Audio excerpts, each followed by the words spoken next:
Welcome to the Science of Success. Introducing your host, Matt Bodnar. Welcome to the Science of Success, the #1 evidence-based growth podcast on the internet, with more than 1 million downloads and listeners in over 100 countries. In this episode, we discuss the relationship between bad ideas and creative genius. We look at the 3 biggest lessons from studying the most successful hedge fund on earth. We talk about why a complete stranger may often be a better judge of your abilities than you are. We examine the key things that stand in the way of developing more self-awareness and how you can fix them. Look at why it's so important to invest in the ability to make better decisions, and much more with our guest, Dr. Adam Grant. I'm going to give you 3 reasons why you should join our email list today by going to successpodcast.com and signing up right on the homepage. There's some amazing stuff that's only available to our email subscribers, so be sure to sign up, check out the email list as soon as possible. First, you're going to get an awesome free guide that we created based on listener demand. This is our most popular guide. It's called How to Organize and Remember Everything. You can get it completely for free, along with another surprise bonus guide when you sign up and join the email list today. Next, you're going to get a curated weekly email from us every single Monday called Mindset Monday. Listeners have been loving this email. It's short, simple, filled with interesting articles and insights, things we found fascinating within the last week. Lastly, you're going to get an exclusive chance to shape the show. You can vote on guests, help us change our intro music, parts of the show, even submit your own personal questions to our guests, and much more. You can sign up by going to successpodcast.com, signing up right on the homepage, or if you're out and about, if you're on the go, if you're driving around right now, just text the word SMARTER, that's SMARTER, to the number 44222. That's SMARTER to 44222. In our previous episode, we approached the concept of the self from a concrete and scientific perspective, not in an abstract or philosophical way. What do the hard sciences like biology and physics say about the existence of the self? Does the self exist from a psychological perspective? What does the science say, and what does it mean for ourselves, our future, and how we think about change and self-improvement? We explore the scientific search for the self with our guest, Dr. Robert Levine. If you want to discover who you truly are, listen to that episode. Now for the show. Today, we have another amazing guest on the show, Dr. Adam Grant. Adam has been Wharton's top-rated professor for 6 straight years and has been named to Fortune's 40 Under 40, as well as one of the world's 10 most influential management speakers. He's the multi-bestselling author of Give and Take, Originals, and Option B, which have been translated in over 35 languages. His work's been featured on Oprah, the New York Times, the Wall Street Journal, and he's the host of a new TED podcast called WorkLife. Adam, welcome to the Science of Success. Thanks, Matt. Delighted to be here.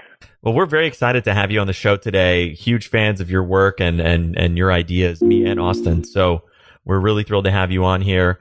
I'd love to start out with a topic we talk a lot about on the show and something you wrote recently about in The Atlantic, which is self-awareness and how people often don't really understand self-awareness or think that they're a lot more self-aware than they are. Could you kind of share the thesis of that article and what it was about?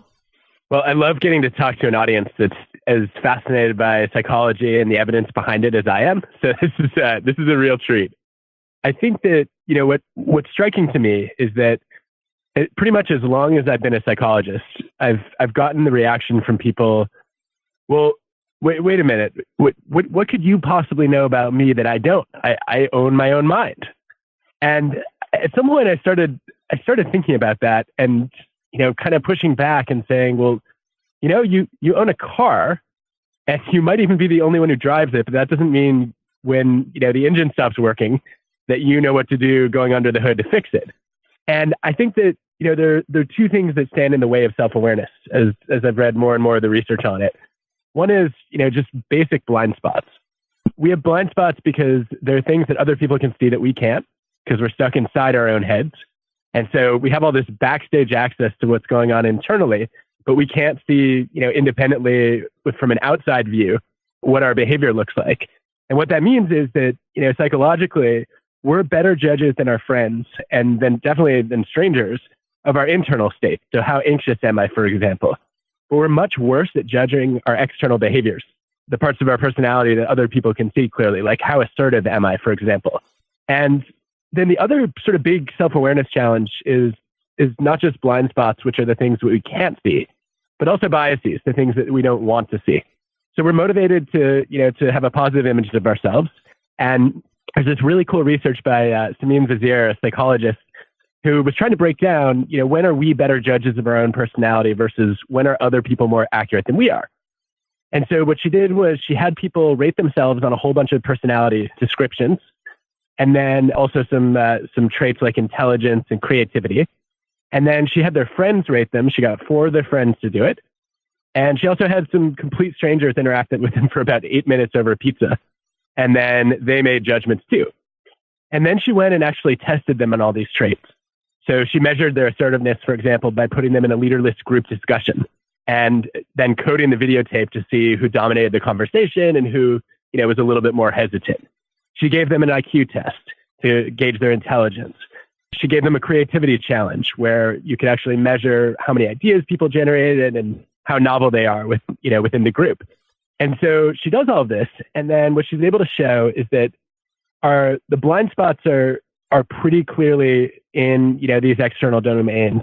So people were worse than their friends at judging their own assertiveness. But in the internal domains, they were better. When they rated their own anxiety versus their friends rated it, they did a better job than their friends did at predicting how nervous they would be giving a public speech when there was an evaluator watching, not smiling, and they were being recorded. But then there's another dimension beyond just the internal sort of external blind spot issue, and that's the bias issue. So people turned out to be terrible at judging their own intelligence and their own creativity because we all want to think of ourselves as smart and creative. And so people tended to be overconfident, and that was especially true among men in the study. I guess you could call it male pattern blindness or something like that.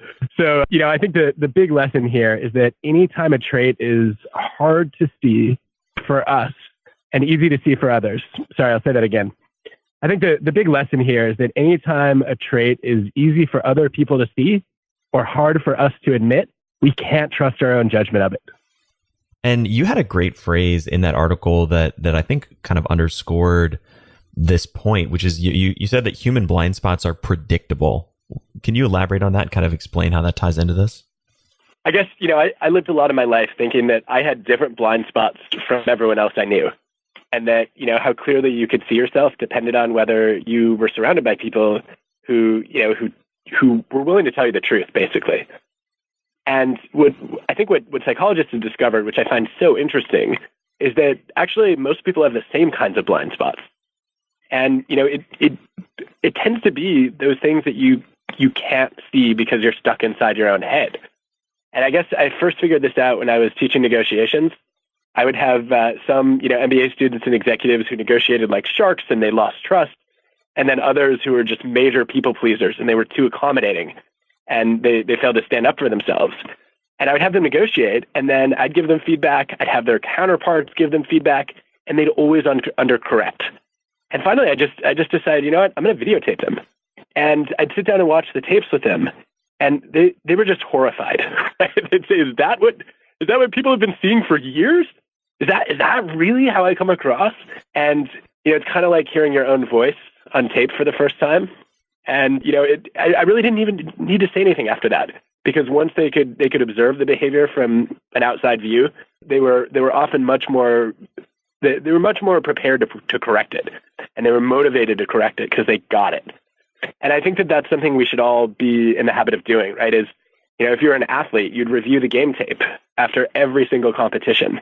I know I used to be a springboard diver, and in my diving days in high school and college, I would watch videos of every practice and meet in slow motion because it was one thing to have my coach tell me, what he was seeing. It was a whole other thing for me to see it myself. And then, very frequently, I wouldn't argue back as much. I just go and do it. So I think that's one way that, that we can spot those pattern blind spots, or I should say that differently. So if you want to recognize your blind spots, the patterns they're the things that you can't see from inside. And, often a videotape or an audio tape helps make those visible. So I love that idea. And I think feedback, if you look at something like deliberate practice or just, improving and growing in general, feedback is such a vital component of that.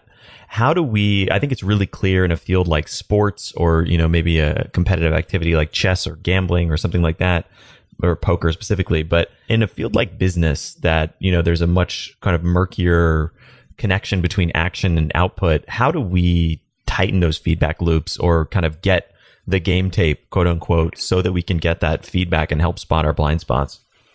Well, that was one of the things that I wanted to understand when I launched this podcast with Ted.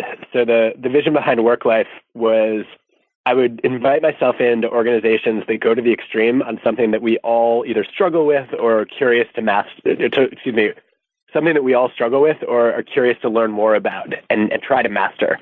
And so for feedback, I went to Bridgewater, the hedge fund that's been named the most successful in the world, where they do videotape and audio tape every meeting and conversation, with a few exceptions. And, at first I thought it was going to be Big Brother. And, very quickly, I walked in and I'm being videotaped and audio taped. And after a few minutes, I forgot. And sort of the real me came out. And Ray Dalio, the founder, pointed out that he thinks it's a lot like what it must feel like to be on reality TV, where, anytime you're sitting at home watching, you're like, how do these people not realize that their behavior is being broadcast? They would never act that way. And, the answer is you can't be on self-monitoring or evaluating all the time. And so Bridgewater was a really cool place to understand these dynamics because they believe so much in radical transparency. And one of their principles is that no one has the right to hold a critical opinion without speaking up about it. And so, the insight I walked away with is I was thinking about networks wrong, or at least I had my view of networks was incomplete. I guess I've read a ton of research on the value of support networks. We know that if you have mentors and sponsors, your career is more likely to advance. We also know that peer support in the workplace is about as important as support from above.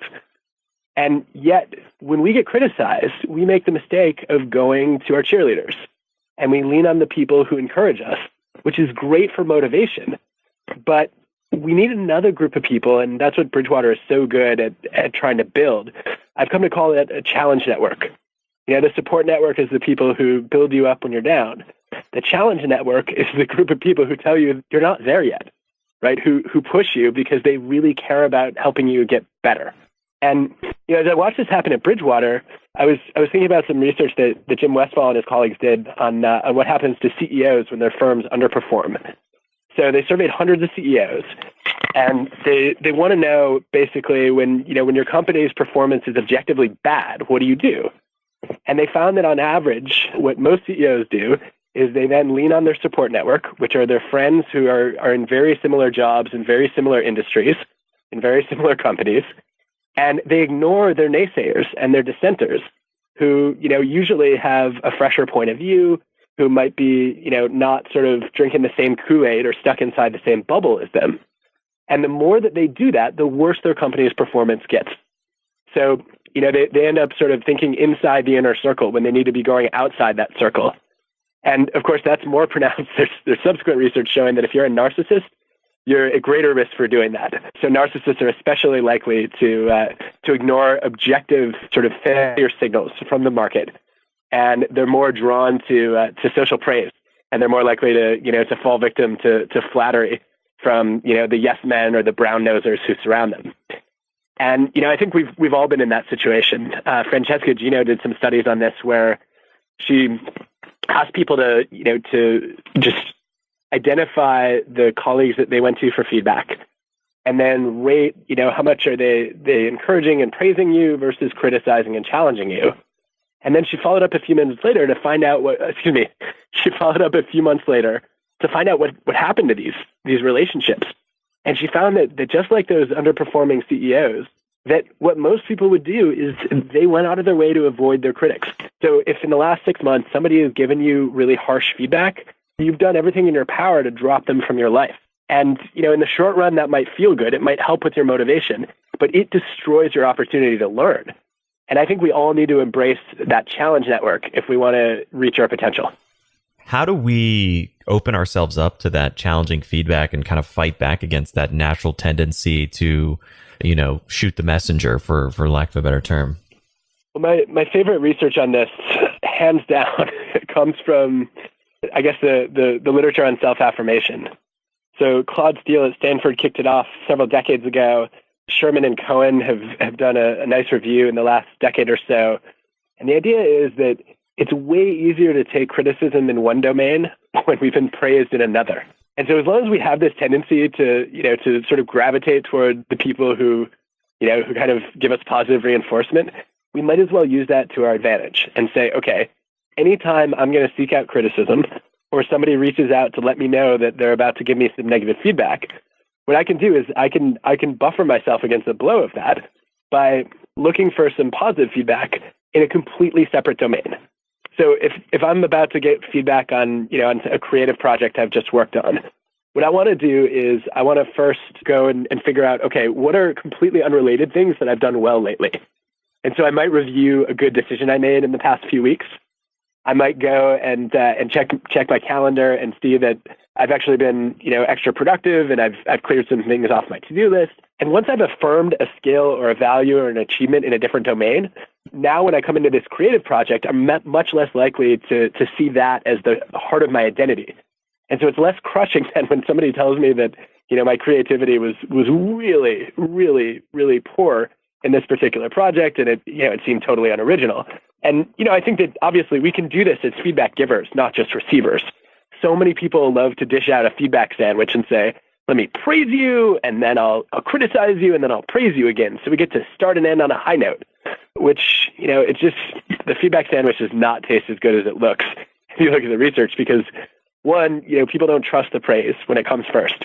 They're waiting for the other shoe to drop, and they think you're just trying to butter them up. And then two, even if they do, primacy and recency effects are much stronger than, whatever we might process in between. And so you're more likely to remember the first and last things that happen than the middle. And that means that the praise on both ends might drown out the criticism. So what I always recommend to people instead is to say either just put the criticism on the table, and then you can end with some praise to, or at least some encouragement about your confidence in the person, or flip it and say, all right, I'm going to praise first, but I've got to make sure that's a separate realm. And then, when I give the criticism, my hope is that, you've heard it a little bit more because, you had something else, some other talent to fall back on, to stake your ego or your self-esteem on. And that tends to work much better than the alternative. Kind of a corollary of that, and something that I think you touched on in the interview with Ray Dalio, was this kind of idea of believability-weighted feedback, and that, feedback varies based on how credible the person giving it to you is, and sort of the idea that not all feedback is equal. How can we implement that when we're thinking about feedback from colleagues, friends, etc., and looking at ways to improve ourselves? That's such an interesting question. One of the things that I love at Bridgewater is that they think that democracy is a dumb idea for running a company. Because, the whole idea of democracy is that every person's opinion or vote has equal weight. And their point is that in a workplace, it doesn't and it shouldn't, right? There's a reason that we promote people because, we trust their decision-making skills, or they've demonstrated, a particular level of expertise in a certain domain.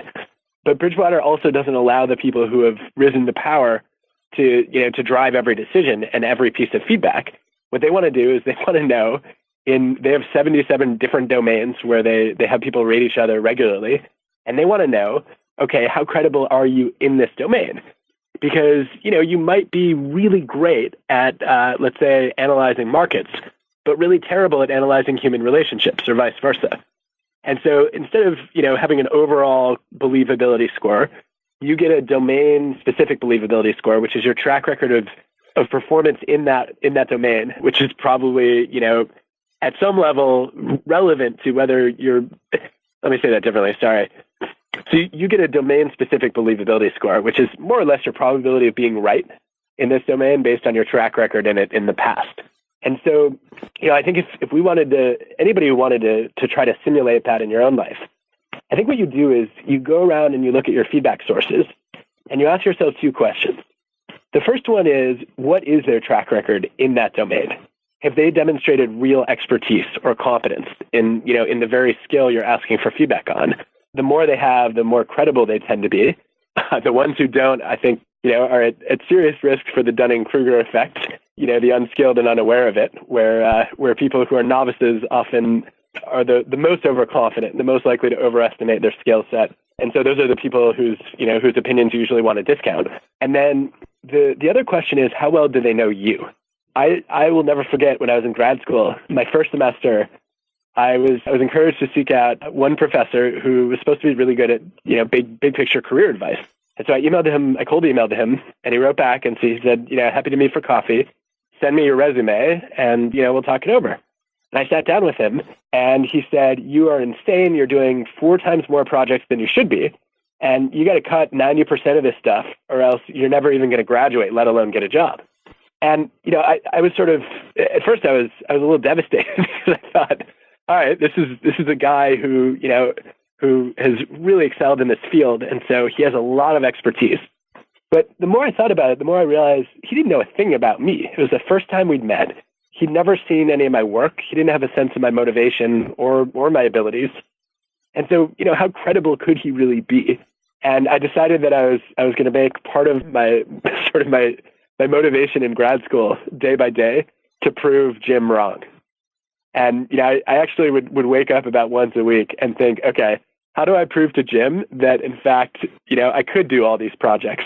And that became a little bit of extra source of fuel when I got papers rejected or when I got negative feedback in the classroom to say, all right, yeah, this is not fun, but I still have to show Jim that I wasn't crazy. And, I think that how well do they know you? How credible are they not just on the field, but also on your work, to me is a critical set of questions. At your time and kind of your time with Ray and the work you did with Bridgewater, I'm curious, they've obviously built a kind of a radically different organization, which in many ways has created radically different results for what they've done and led them to be so successful. What were kind of some of the simplest or most practical takeaways that you found that are kind of let's say sort of from an 80-20 perspective, the easiest things to implement without, completely upending the culture of an organization or, the structure of your relationships? Yeah. So I'll give you, there were 3 things that, that I've actually taken away and applied in other organizations that, that I think that anybody could adopt pretty easily. The first one is that they really turn the idea of devil's advocates upside down. So the research on this by Charlon Nemeth has been fascinating to me for a long time. What Charlon has shown is that, what most people do when they're trying to get a different opinion is they assign somebody in the room to play the role of devil's advocate. And when she gets groups together to make decisions and she randomly assigns, one person to advocate for a minority view, not only does it not help, on average, it makes the group more convinced of the majority opinion that they already liked. So it backfires. And when you break down why, there's sort of 2 mechanisms at play. One is that the person is just playing a role. So they don't take it seriously enough and they don't argue forcefully enough. And 2, everybody else knows they're playing a role. And so, the rest of the people in that room sit there and say, all right, now we've heard the person playing devil's advocate. Check, we can go right back to what we already believed. And they just all shoot down the argument pretty quickly. But of course, you do need dissenting opinions. And what Charlon shows is that instead of assigning a devil's advocate, you want to unearth the devil's advocate. Find the genuine dissenter who authentically disagrees and invite that person into the conversation. And if you do that, the group's probability of making a good decision goes up. The person argues more passionately. The group, gives more weight to it because they know it's a real viewpoint. And so when I work with leaders on this, what I often hear for pushback is, but what I get it. I want to hear that person's voice, but what if they're wrong? What if I invite them into the conversation and they steer us in an unproductive direction? And I say good because, it gives me more research to do. No, I say good because I am just so struck by the evidence that minority opinions improve decision-making and creativity even when they are incorrect. So when you hear an authentic dissenter speak up, even if it's not the right view, it stimulates divergent thinking instead of convergent thinking. And that means that the group is more likely to reevaluate the decision process, go back and gather new information, update their sense of what the criteria are, and that's good for, for decision quality and for original thinking, even, if it's not the right opinion to begin with. And so going back to Bridgewater, one of the things they do is when they have a big decision to make, they actually will run a poll. It's an anonymous poll at first, and they'll ask, okay, how many people think we should do A, and how many people think we should do reverse A?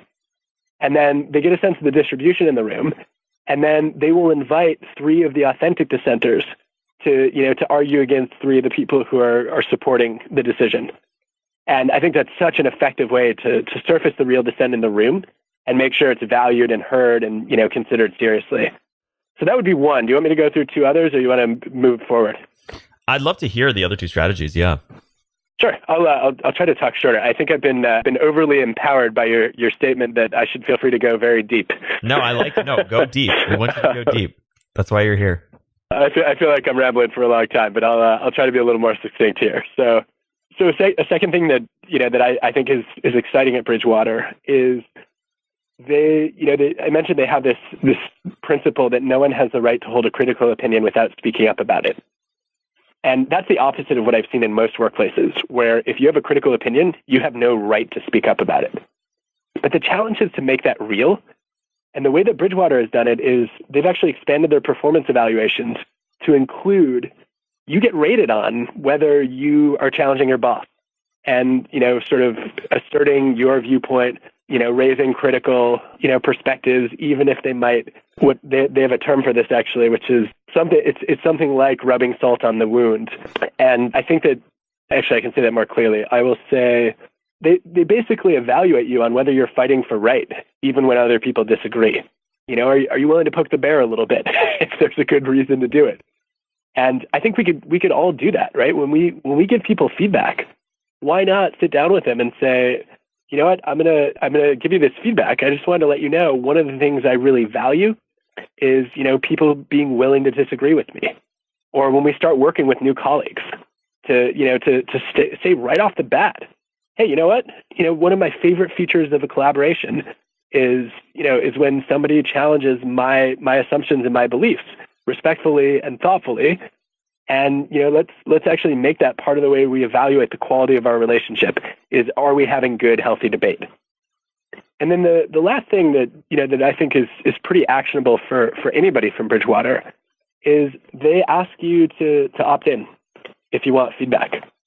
And they say, look, we don't want to work with somebody who says, this process is not for me, and we think you're going to take it a lot better if you've decided you want it.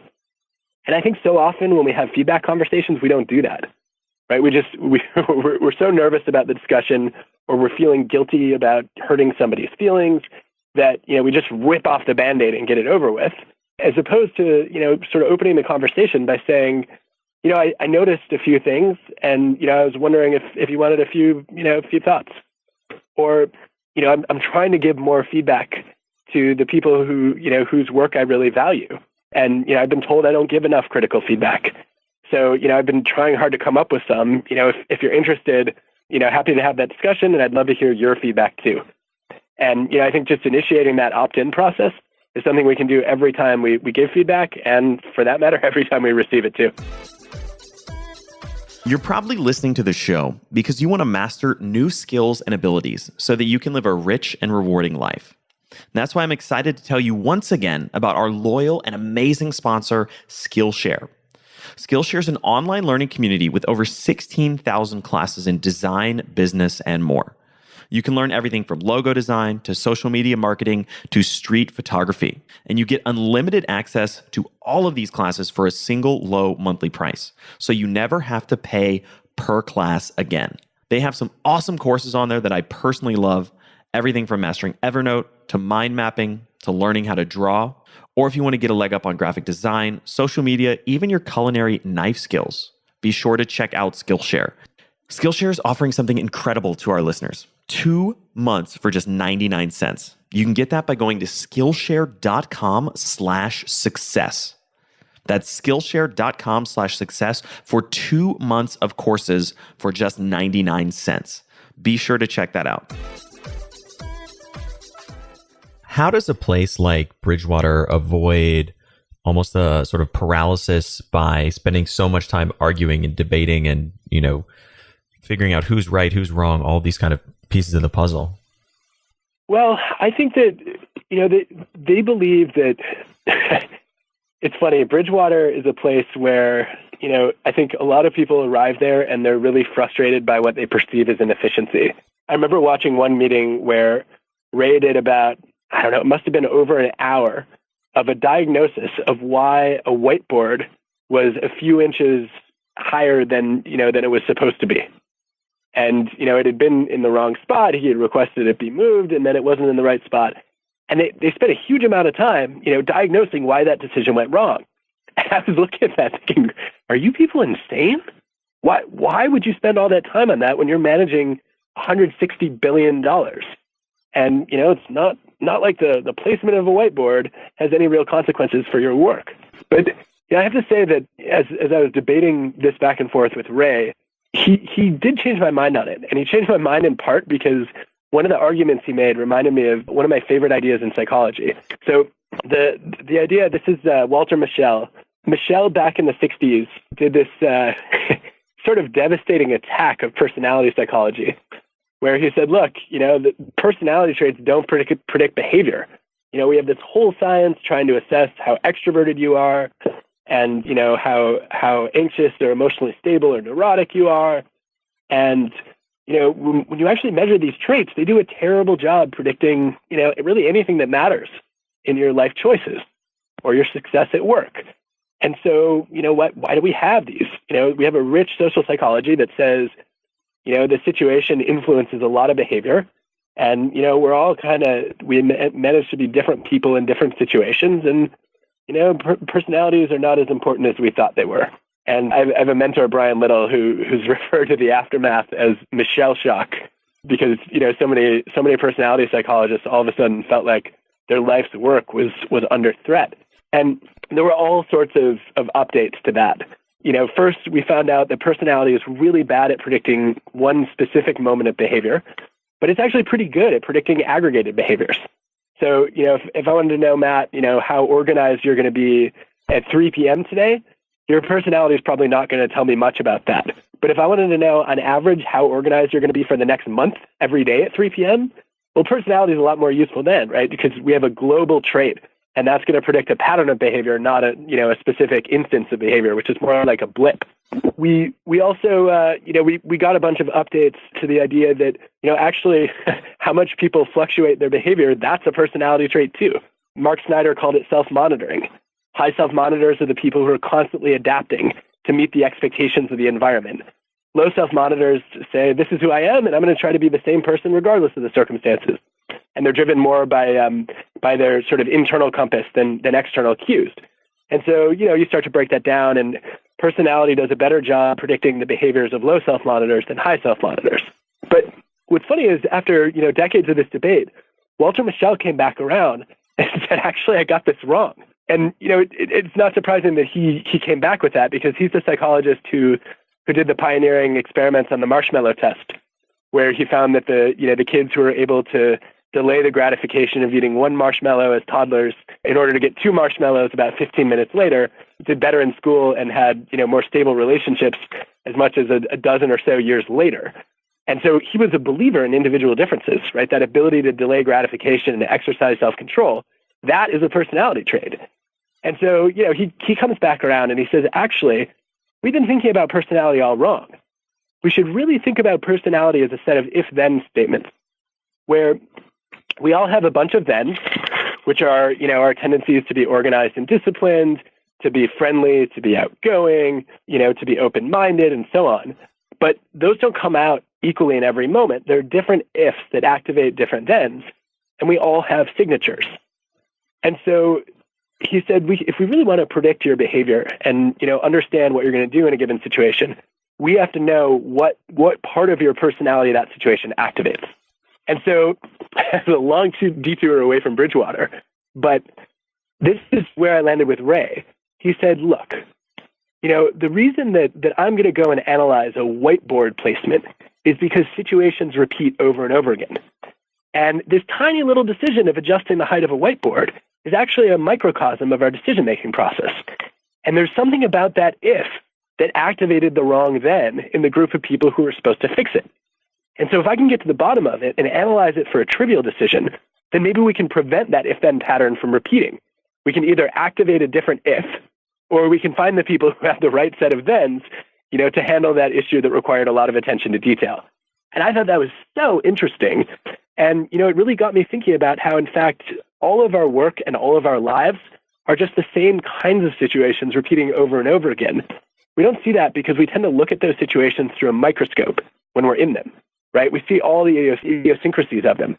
What we really should be doing is zooming out and looking at them through a telescope, which is when we're able to see how this, one argument that I'm having with a coworker is actually, sort of triggered by the same fundamental disagreement that the last four were too. And so I think that, it seems like time wasted, but ultimately it's time well spent if it can help you change a whole pattern of behavior.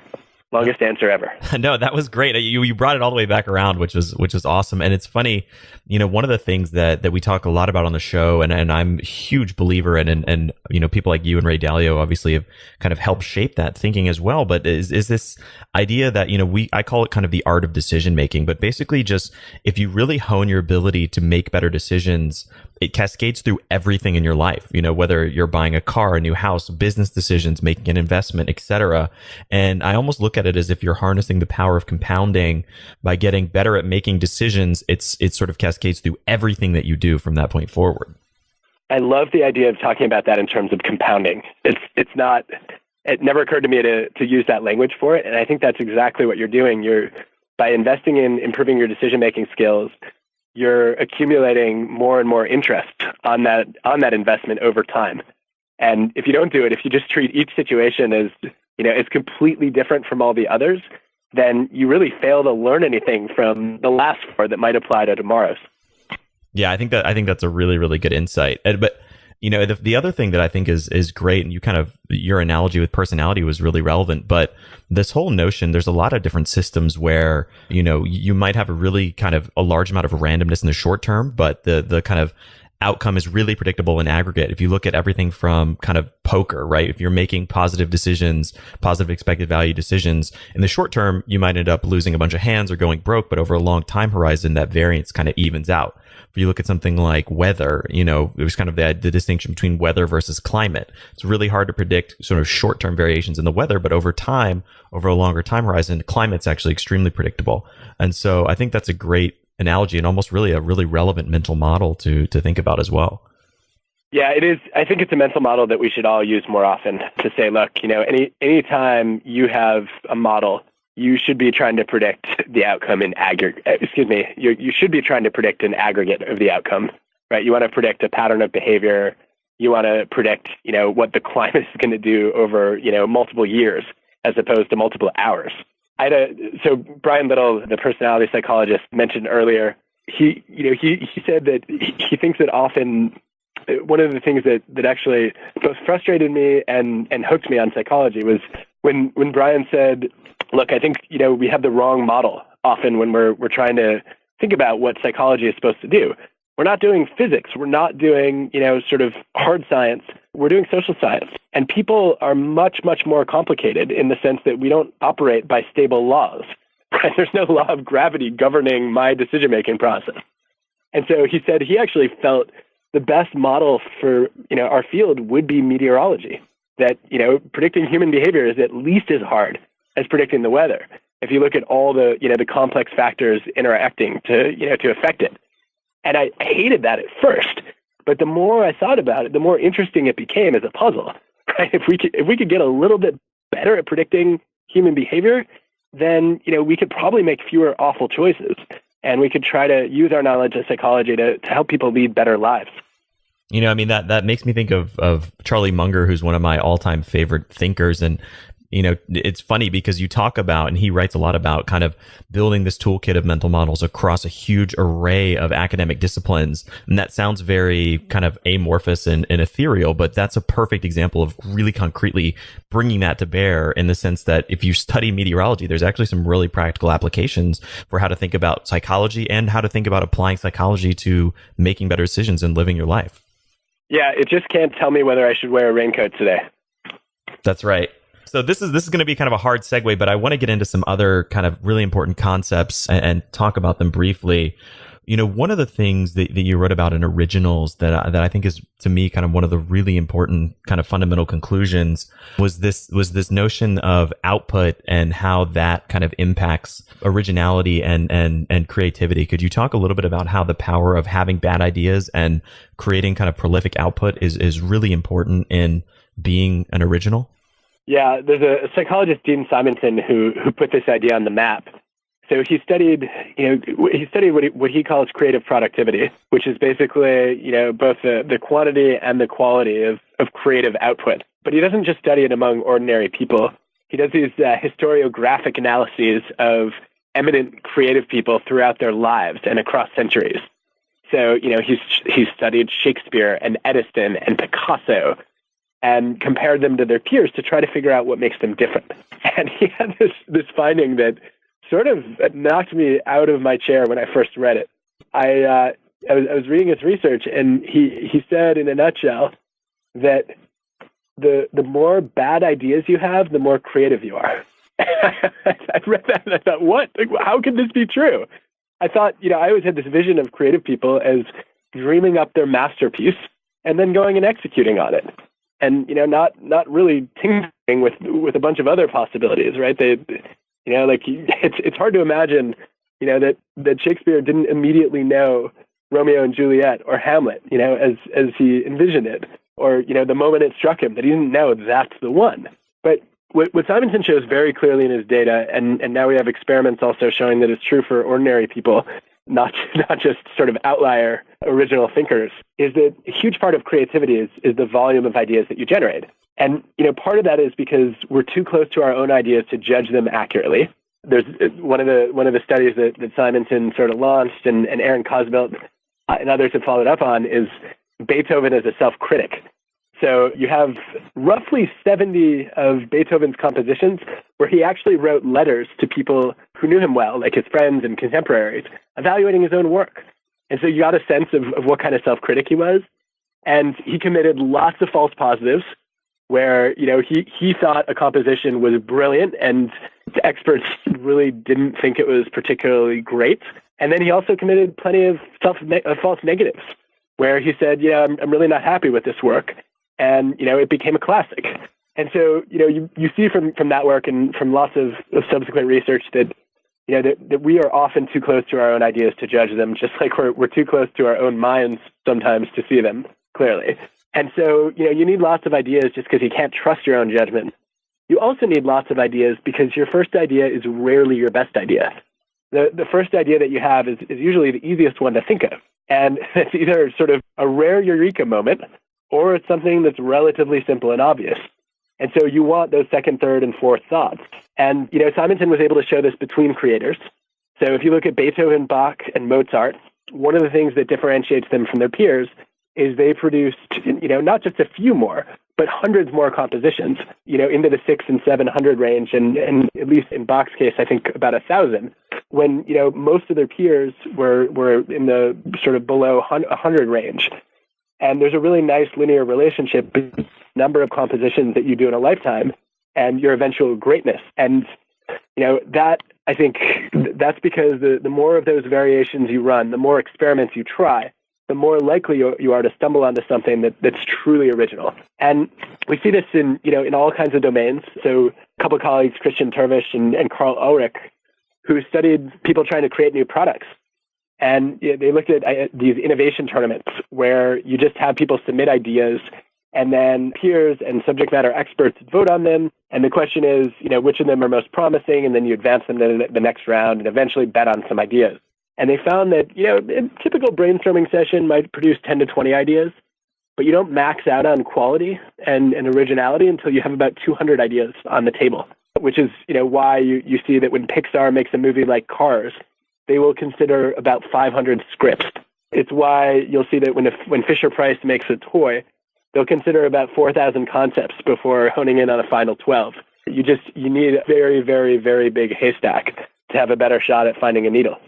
I love the kind of example from Beethoven, and I think Simonton wrote about this similar corollary of that idea, which is basically that even the most creative and successful people, these kind of creative geniuses, etc., had essentially zero predictive ability to determine whether their next kind of project would succeed or not, which I just found fascinating. Yeah, and that turns out to be an individual difference too, right? So some people turn out to be more accurate self-critics than others, but no one is anywhere near perfect. And I have a former student, Justin Berg, who wanted to follow up on that and figure out how we can all improve our creative forecasting skills. So he studied circus artists, think Cirque du Soleil. He got over 100 of them to submit videos of brand new acts that had never been seen before. And then he had different groups rate them, actually had them rank them. So the groups got to watch a bunch of different videos, rank them from best to worst. And then he sent them out to over 13,000 audience members. And not only had the audiences evaluate them, he also had the audiences donate their own money if they wanted to the performers as an indication of, would you pay to see this person, in action? And he found that, the worst judges of the performances were the circus artists themselves, judging their own acts. They would say things like, well, this is my act. How could it not be amazing? And, it was just too easy for them to fall in love with their own work. But then he went to managers. They're the gatekeepers. It's their job to pick ideas. And he found that they were almost as bad as the circus performers themselves. And they were bad for the opposite reason. Instead of being too positive, they tended to be too negative. So especially on the truly original ideas, they were disproportionately likely to reject the most promising, most novel ideas. And I think that seems to happen for two reasons. One is skewed incentives. If you bet on a bad idea, everyone will know, and it could embarrass your career. Whereas if you reject a good idea, no one will ever find out. And so, at some level, you say, all right, am I going to stick my neck out for an unproven idea? Or am I going to play it safe and just, pass up this weird idea?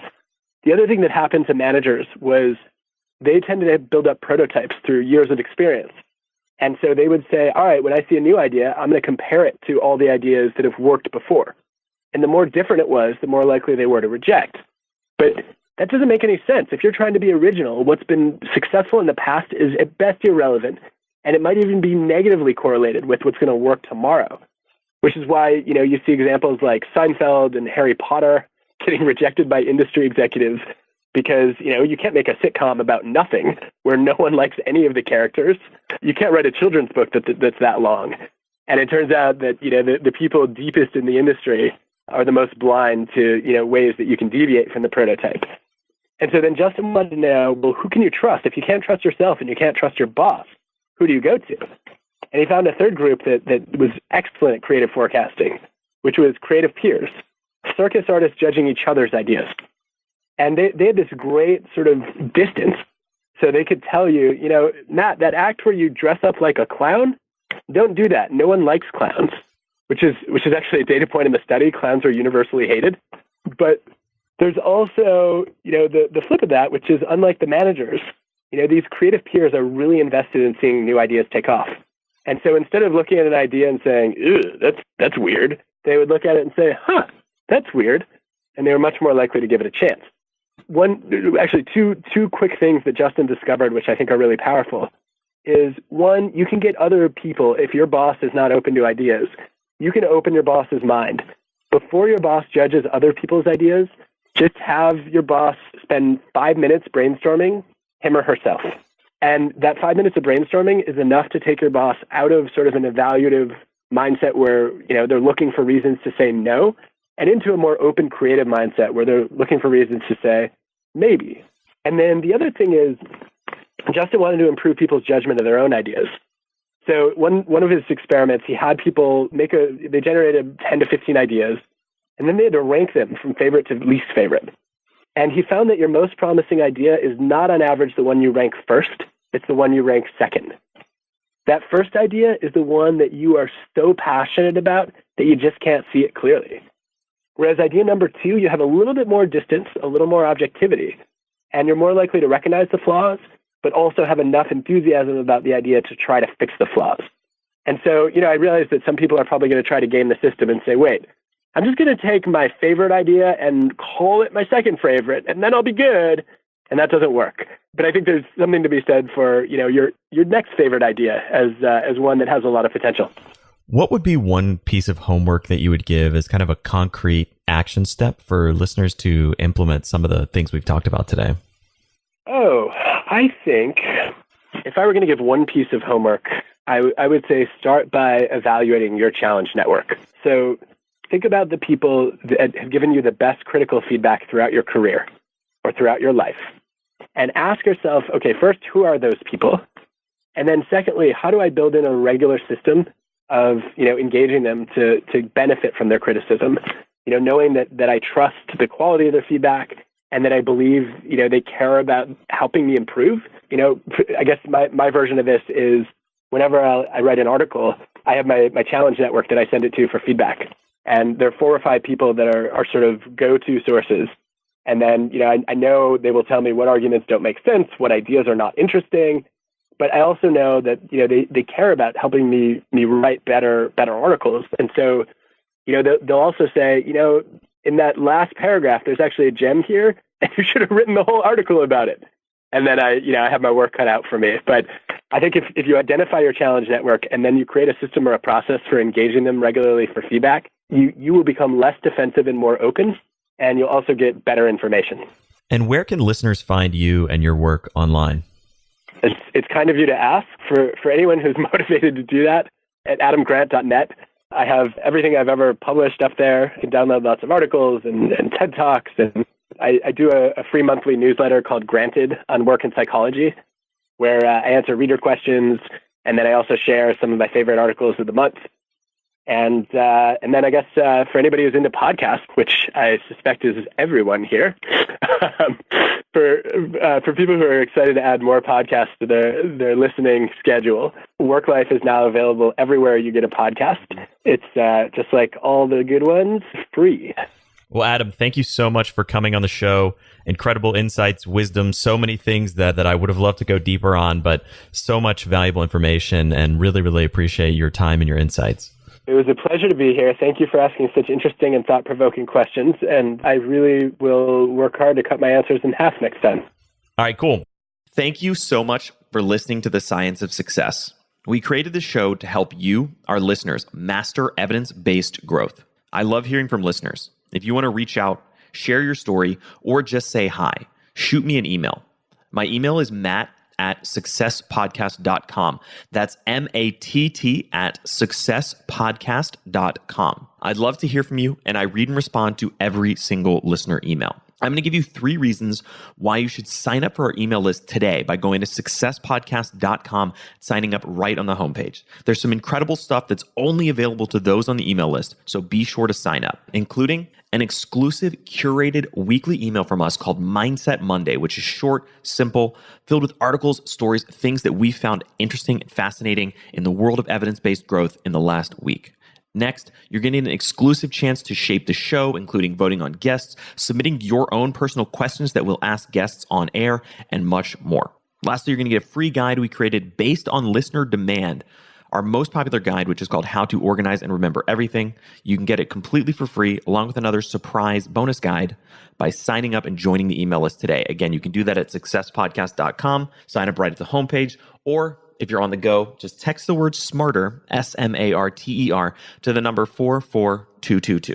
Remember, the greatest compliment you can give us is a referral to a friend, either live or online. If you enjoyed this episode, please leave us an awesome review and subscribe on iTunes, because that helps boost the algorithm, that helps us move up the iTunes rankings, and helps more people discover the science of success. Don't forget, if you want to get all the incredible information we talk about in the show, links, transcripts, everything we discuss, and much more, be sure to check out our show notes. You can get those at successpodcast.com. Just hit the show notes button right at the top. Thanks again, and we'll see you on the next episode of The Science of Success.